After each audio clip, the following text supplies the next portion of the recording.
Et enfin, pour clôturer ce meeting de soutien à la liste Lima d'abord, Raquel Garrido, secrétaire nationale du Parti de gauche. À toi.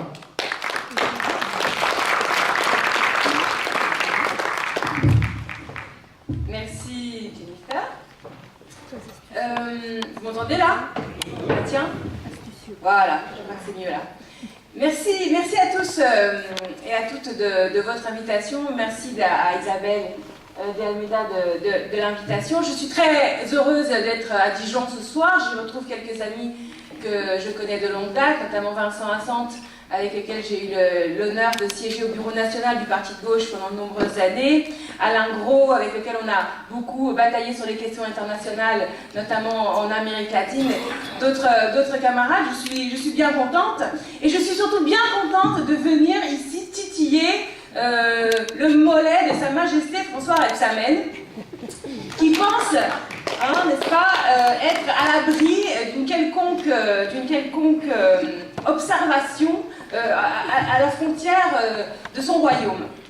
Eh bien non, en fait, ce qu'au fond, ce type typique de potentat comme François Rebsamen est non seulement un problème pour les Dijonnaises et les Dijonnais, mais c'est un problème, bien entendu, comme d'ailleurs le reflète l'ensemble des interventions auparavant, c'est un problème pour la démocratie en tant que telle, c'est un problème pour la notion même de république et d'implication citoyenne. Mes amis, aujourd'hui, nous sommes le 19 mars, et il y a exactement 144 ans, montaient à l'assaut du ciel les communards en déclenchant la Commune de Paris. C'était il y a 144 ans, et ici nous sommes réunis des héritiers de ces batailles, de ces luttes. Chacun, nous sommes un maillon là où nous sommes, et puis il y a des moments où on sent que nous sommes très très forts, et puis il y a des moments où on sent que c'est un petit peu plus difficile, mais peu importe, c'est le long maillon de ce travail constant, permanent, unitaire, rassembleur, qui fait nos succès d'aujourd'hui et nos succès de demain. Et je veux saluer l'exploit que constitue en tant que tel le dépôt d'une liste autonome à gauche ici à Dijon. Il faut le dire et commencer par cela. Ce que font ces 59 femmes et hommes qui prennent sur eux, qui sont des courageux citoyens ici à Dijon pour permettre, non pas seulement de défendre leurs idées éco-socialistes, leurs idées écologistes, leurs idées socialistes, leurs idées de gauche. C'est pas seulement ça qu'ils le font. Ils le font d'ailleurs et ils le font avec brio. Il y a énormément d'aspects du programme qui ont été développés avant mon intervention. Mais ce que défendent ces femmes et ces hommes, c'est la liberté de conscience, tout simplement. La liberté d'opinion. C'est le fait même qu'une élection, un suffrage, finalement joue le rôle qu'il n'aurait jamais dû cesser de jouer. À quoi ça sert une élection normalement? Une élection, ça sert à ce que le peuple exerce effectivement la souveraineté populaire. La souveraineté que nous avons arrachée de la tête du monarque à la Révolution française a été introduite entre les mains du peuple, mais pas comme un slogan, pas comme une espèce de déclaration sans contenu. Il n'y a de république que si ce sont nous, les citoyennes et les citoyens, qui décidons effectivement de la politique qui est en œuvre à tous les échelons du pouvoir. Et effectivement, lorsque nous nous trouvons dans ce genre de configuration comme à Dijon, on a l'impression, voilà, d'une sorte de concentration oligarchique du pouvoir. Oligarchie, c'est le gouvernement des peu, vous savez, étymologiquement. Mais en fait, j'y réfléchissais et je me dis, mais ici, c'est pas la concentration oligarchique du pouvoir, c'est pas le gouvernement des peu, ici, c'est le gouvernement des uns. En fait, dans ce territoire, nous sommes en autocratie, n'est-ce pas? Étymologiquement, le gouvernement des uns, c'est l'autocratie. Eh bien, moi, je dis félicitations à cette liste Dijon, l'humain d'abord, parce qu'elle met une brèche pour enfin mettre fin à l'autocratie et conquérir la démocratie. Voilà où nous en sommes. Nous devons conquérir la démocratie, ici, à Dijon, contre le roitelet François Rebsamen. Parce que ce que j'entends, on le sait déjà depuis Paris, comment se comporte François Rebsamen, parce que quand même on le voit faire au Sénat.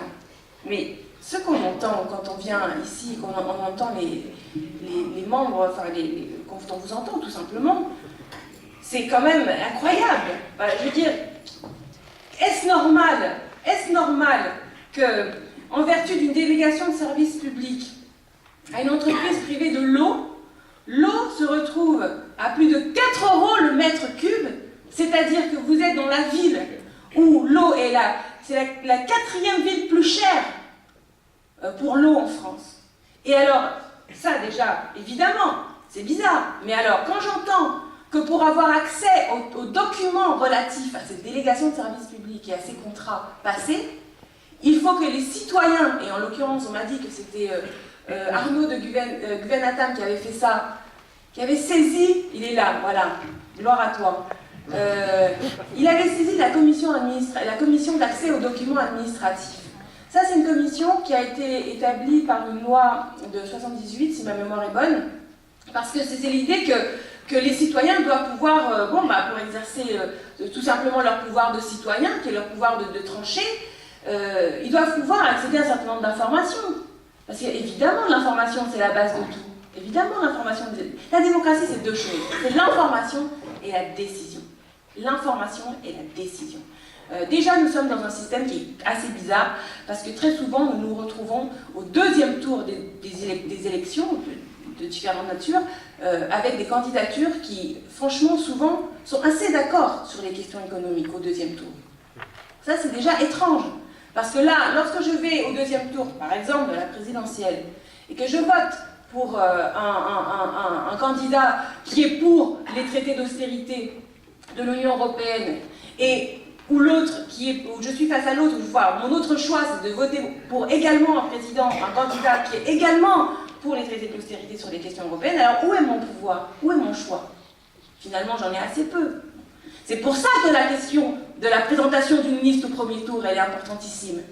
Parce que ce n'est que parce que cette liste existe, ce n'est que parce qu'il est possible d'être de gauche sans se voir imposer ce programme par François Rebsamen et ses amis, son clan, appelez ça comme vous voulez. Moi aussi, j'ai été frappée par ce que disait le journal. Moi, je fais un projet. Ceux qui veulent participer à mon projet, à condition de le valider, peuvent s'y retrouver. Mais je crois que Poutine le signerait les 2 mains. C'est-à-dire qu'il n'y a même pas de place pour la différence d'opinion, en fait. Il n'y a même pas de place pour la dissension. Il faut d'abord valider son projet. Messieurs, dames, bonjour, je suis monsieur le maire. Avez-vous validé mon projet aujourd'hui? Non. Ah bah, pardon, on va vous escorter en dehors de la ville. Non mais ça va pas, non? Ça ne peut pas marcher comme ça. C'est pour ça que l'existence de cette liste est si importante. Et je disais tout à l'heure sur l'information. Décision, information.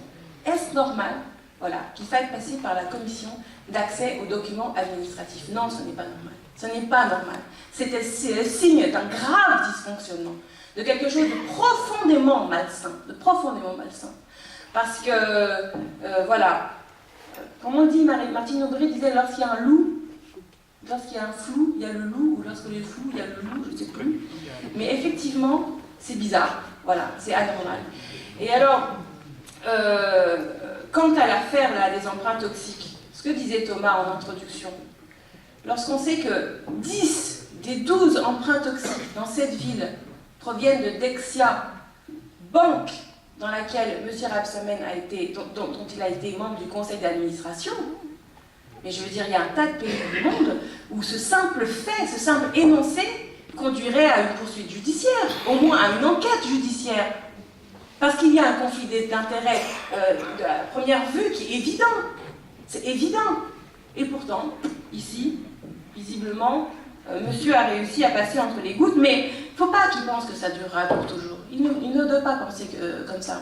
Vous savez, il y en a un qui pensait que parce qu'il était président autocratique et avec tous les pouvoirs que lui donnaient les institutions, il passerait au travers des gouttes pour toujours. Il s'appelle Nicolas Sarkozy.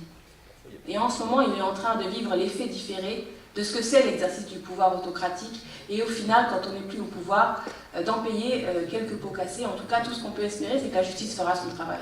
Voilà. Moi, je défends la présomption d'innocence, donc je ne dirais pas que François Rebsamen a commis des actes illégaux, je ne sais pas. Mais ce que je demande et ce que je considère, c'est que la moindre des choses, c'est qu'il y ait des gens qui cherchent. Et la justice, aujourd'hui, devrait être en train de regarder précisément cette affaire de signature des emprunts toxiques dans la ville de Dijon. Et le fait que la ville de Dijon ne s'est pas constituée partie civile pour poursuivre les banques qui les ont mis dans cette situation, comme l'expliquait, je ne sais plus si c'est Denis qui parlait, ou Thomas, de l'ensemble des villes qui ont poursuivi les banques, souvent avec du succès. Et bizarrement ici, personne n'est allé chercher des poux à Dexia. Donc voilà, nous avons en fait un panorama qui finalement est assez cohérent. On a une sorte de folie des grandeurs d'un homme qui lance des projets souvent surdimensionnés pour la ville, en réalité, avec des travaux qui sont faits une fois, deux fois, me disait-on, l'esplanade de la gare, avec des projets comme la cité de la gastronomie dans l'ancien hôpital, le tram, bon, des choses qui parfois à première vue sont comme ça clinquantes, on se dit ah c'est bien, peut-être que bah, c'est mieux pour nous. Et puis on voit qu'il y a des terrains en friche dans la ceinture maraîchère qui vont devenir des projets immobiliers. On voit que dans le fond, il y a cette obsession que la ville grandisse et qu'elle passe de 300 000 habitants. Voilà. Mais ça, mesdames et messieurs, pour payer ça, il y a deux façons. Soit il y a l'impôt, soit il y a l'endettement. Et c'est là où finalement on en revient à l'affaire Dexia. Parce que comme M. Rebsamen, il est de la ligne de ne jamais augmenter les impôts pour les riches en particulier, c'est-à-dire qu'il fait partie de ceux qui pensent que l'impôt en tant que tel n'a pas de vocation redistributive et par conséquent, il ne faut pas augmenter les impôts en soi, il ne se pose pas la question de savoir qui les paye, il pourrait par exemple proposer, comme nous le faisons, que les riches en payent plus et que les pauvres en payent moins, pas du tout. Non, eux leur ligne c'est de dire personne ne paye d'impôts. Mais alors du coup comment on fait pour financer tout ça? Toute cette folie des grandeurs, comment on fait? Eh bien voilà, grâce à la finance. Grâce à des délégations de services publics, grâce à des partenariats publics-privés, comme ils les appellent, ce qui ne sont rien d'autre que des contrats extrêmement pervers et dangereux, dans lesquels on donne la mainmise au secteur financier, à des institutions financières, contrôlées évidemment par personne, et qui, elles, vont sur les marchés s'endetter avec des effets de levier extrêmement forts, et ensuite écrivent noir sur blanc dans les contrats avec les collectivités des clauses qui, d'une part, rendent le coût de ce financement extrêmement cher, beaucoup plus cher que si c'était financé par de l'argent public ou de l'endettement public direct, beaucoup plus cher. En fait, ils font des culbutes en termes de gains, et pas seulement sur la mandature, pas seulement sur deux mandatures. La plupart de ces PPP, ce sont des projets et des contrats qui durent des fois sur 20 ans, 25 ans, 30 ans. Et en fait, où vous pouvez changer la mairie 4, 5, 6 fois, et bien les Dijonnaises et les Dijonnais, comme ça, devront payer, si ces contrats sont maintenus. Et mais c'est ça la face cachée du clinquant Rebsamen. Elle est là, la faille.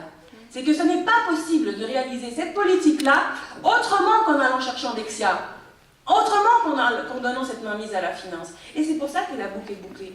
Et que nous avons quelque chose d'extrêmement dangereux ici, contre lequel vous avez mais 1000 fois raison de vous insurger.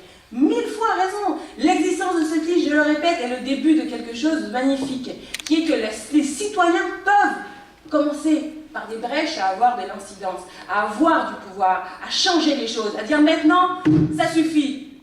Hein, on va faire 1789 ici à Dijon. Parce que l'ancien régime, ça suffit. Hein.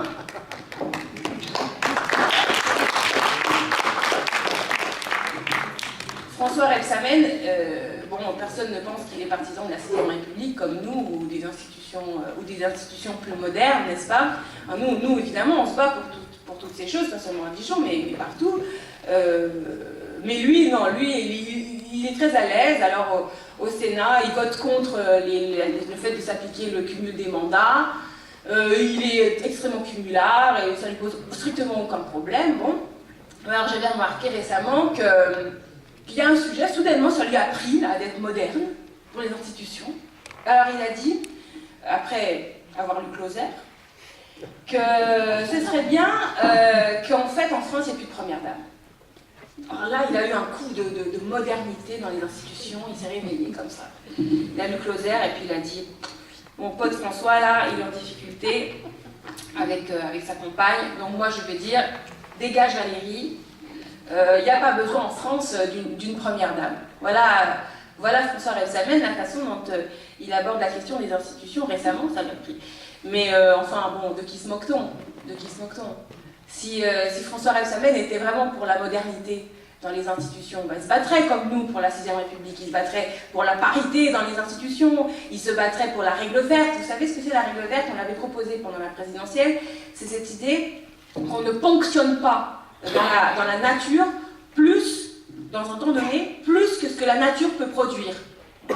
Aujourd'hui, on a des façons de calculer cela, c'est-à-dire qu'on dit à telle date, ça y est, la Terre, on a ponctionné sur la planète tout ce qu'il pouvait produire en une année. Et avant, ben, on consommait, voilà, on ponctionnait en un an ce que la Terre produisait en un an. Et progressivement, cette date a commencé à être avant. C'est-à-dire qu'en décembre, ça y est, on avait déjà tout pris. Et en novembre, on avait déjà tout pris. Ensuite, octobre. Cette année, je crois qu'on est arrivé au mois d'août, si c'est pas juillet. Je crois que c'est au mois d'août, début août, ou fin juillet même peut-être. Ça y est, on a ponctionné l'ensemble de ce que la planète produisait en une année. Et bien nous, on a dit qu'on allait faire une nouvelle constitution et que dans cette constitution, on mettrait cette règle verte. C'est-à-dire, nous les Français, on va s'engager à ne pas ponctionner au-delà de ce que la Terre produit dans ce temps donné. Et dans cette constitution que nous voulons voir élaborée par une assemblée constituante, évidemment, nous, on n'est pas pour le comité de sages qui écrit dans son coin une constitution. Évidemment, je l'ai dit en introduction, notre principe, c'est que ce soit le peuple qui exerce directement la souveraineté. Par conséquent, ce qui nous importe, c'est le mouvement d'implication populaire et de refondation nationale qu'il peut avoir autour d'une assemblée constituante, pour que cette assemblée constituante ait la force de produire quelque chose qui vraiment transforme démocratiquement nos institutions. Et parmi les figures auxquelles nous sommes très attachés, il y a la révocabilité des élus. Il y a le fait que, comme au Venezuela, en Équateur, comme dans différents États, les États-Unis d'ailleurs, les élus sont révocables. Révocables. Alors, au Venezuela, par exemple, c'est à mi-mandat. À partir de la mi-mandat, on peut organiser un référendum révocatoire. Il faut, par exemple, je crois que c'est 20% des inscrits sur une liste électorale. S'il y a 20% de signatures, alors on convoque automatiquement l'élection de révocation. Et si bon, bah, l'élu s'il y a plus de gens en fait qui votent pour la révocation que de gens qui avaient élu en fait l'élu, la personne dans son premier temps, alors cette personne est révoquée. Voilà. Et d'ailleurs Hugo Chavez avait été l'objet d'un référendum révocatoire, mais il a gagné. Finalement, les Vénézuéliens ont maintenu Hugo Chavez. N'empêche que l'opposition, qui n'arrête pas de crier en permanence là-bas à la dictature, là-bas, l'opposition avait eu le droit d'organiser ce référendum. Ils avaient obtenu les signatures et ils l'ont organisé. Voilà. Voilà un système moderne, non? Franchement, on en rêve, nous, d'une possibilité de rappeler le président de la République français à ses responsabilités. Parce que nous, pendant ce temps-là, on a une situation qui est hallucinante. C'est-à-dire, les gens, ils font campagne sur la renégociation du traité du TSCG, du traité européen. Sur le fait qu'ils n'augmentent pas la TVA. C'est comme ça, c'est là-dessus qu'ils faisaient campagne. Contre les plans de rigueur Fillon. Plan de rigueur Fillon, de mémoire, c'est 13 milliards. On en est à 50 milliards.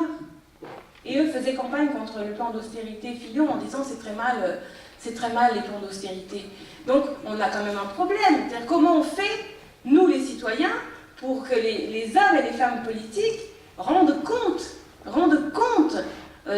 finalement de ce que nous leur avons donné, qui est cette délégation de notre parcelle de souveraineté, mais qui est à nous, Elle n'est pas à eux, ce pouvoir n'est pas à eux. Et il faut qu'ils arrêtent. Voilà, c'est pour ça que François Rebsamen, alors là, lui c'est le paradis. Voilà, il se balade là, il donne quelques subventions, met sa main sur la tête de tel ou tel président d'association ou telle agglomération de commerçants à qui il va donner telle ou telle terre. Et alors chacun est sommé de venir baiser la main et dit c'est là qu'on baise. Mais voilà, ils sont comme ça. Ils sont comme ça ces gens-là. Et je pense que nous avons ce travail de faire cesser ces comportements et dans un élan, je veux dire du coup, de remobilisation pour la démocratie. Parce que finalement, le pire de tout, face à ce type de comportement, c'est que on baisse les bras puis on se dit mais ça sert à rien. bah du coup ça sert à rien, je reste chez moi, je regarde la télé.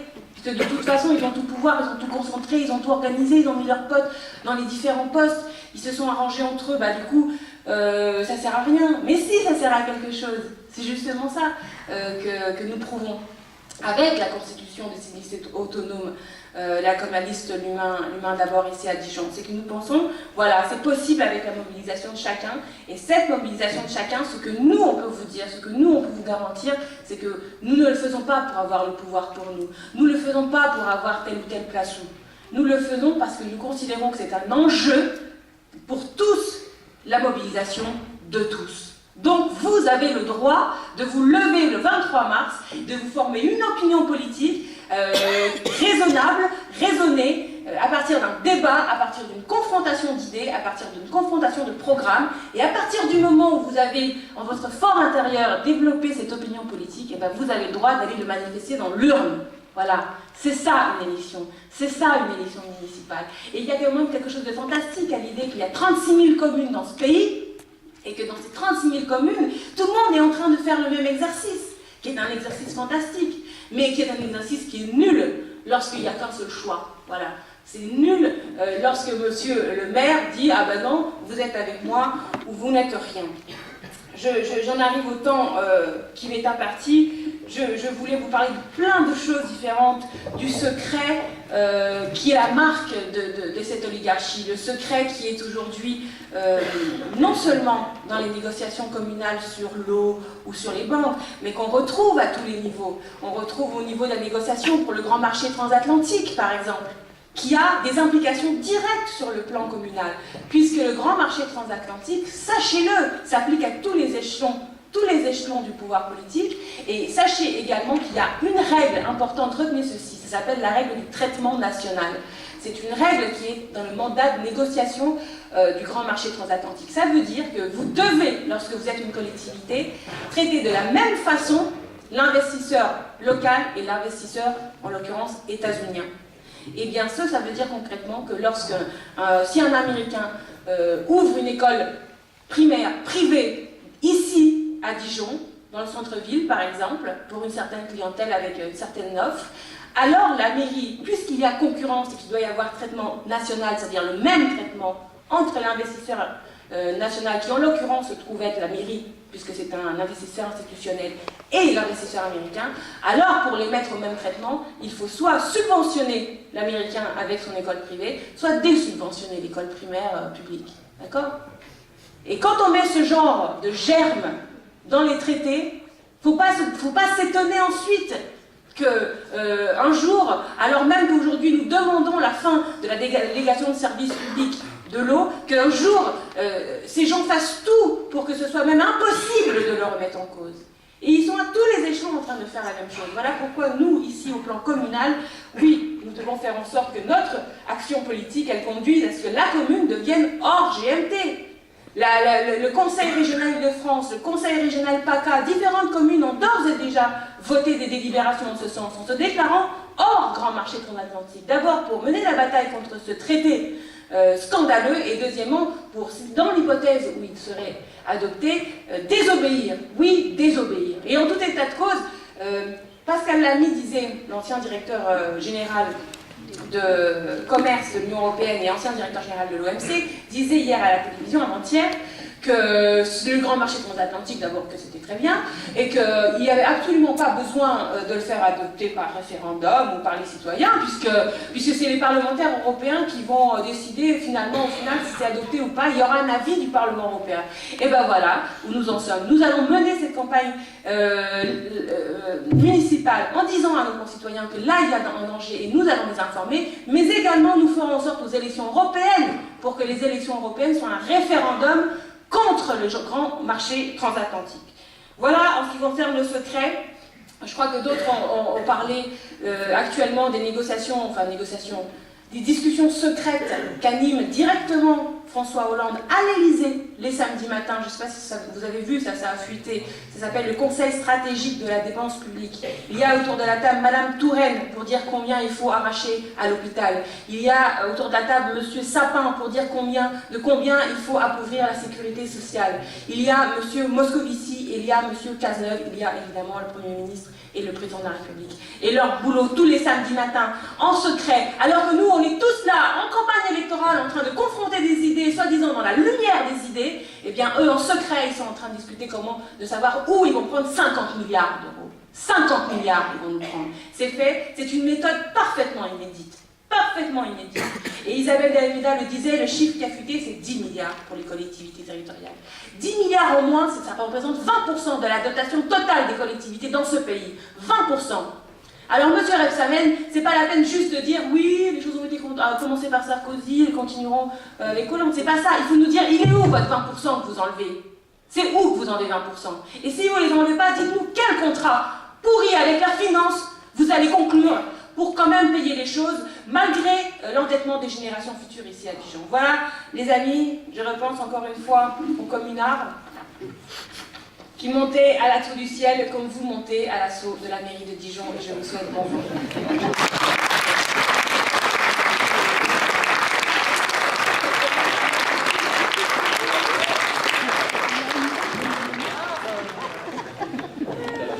Merci Raquel pour ton intervention. Notre meeting touche à sa fin. Comme l'a indiqué tout à l'heure Denis, il nous reste encore 3 jours.